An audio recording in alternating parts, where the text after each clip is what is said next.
In 1973, the U.S. Supreme Court legalized abortion nationwide. The decision is called Roe v. Wade, and those who defend it are known as RoeBots. This is how they think. There is no basis for making abortion illegal. No one can prove when life begins. This is pure nonsense. No scientific, biological, or medical textbook says that life begins at any point other than when the male's 23 chromosomes combine with the female's 23 chromosomes. To put it another way, it is simple deductive reasoning that life begins at fertilization because that's the only time it can begin. But if it were true that we really don't know when life begins, then we couldn't say it's begun at birth, or at age 5, or at 50. By the abortion industry's logic, the law could never convict someone for murdering a 30-year-old woman because there's no way to prove that her life had begun. Obviously, the fact that she was alive makes it self-evident that her life had begun, but somehow we use a different standard when it comes to the unborn. And even if it were true that no one can prove when life begins, that is still not a justification for legalized abortion.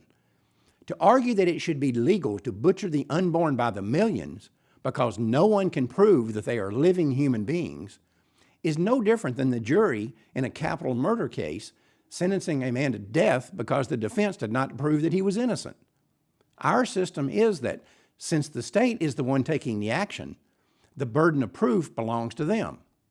In other words, the prosecution is required to prove that the man is guilty in order to convict him, but the defense has no obligation to prove anything in order to justify leaving him alone.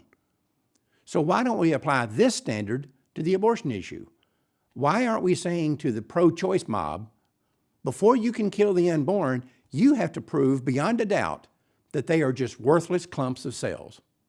After all, even though their claim that no one knows when life begins is a lie, it is at least an admission that life might begin at fertilization. So the rational and moral approach would be to have a moratorium on abortion until we can say with certainty whether we are killing living human beings or not. But the abortion lobby would never agree to that.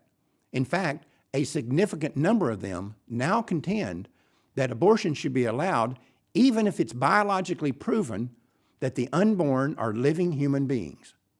The question then becomes, if the humanity of the unborn is irrelevant when deciding whether they can be killed, why is it relevant for 5-year-olds and 50-year-olds?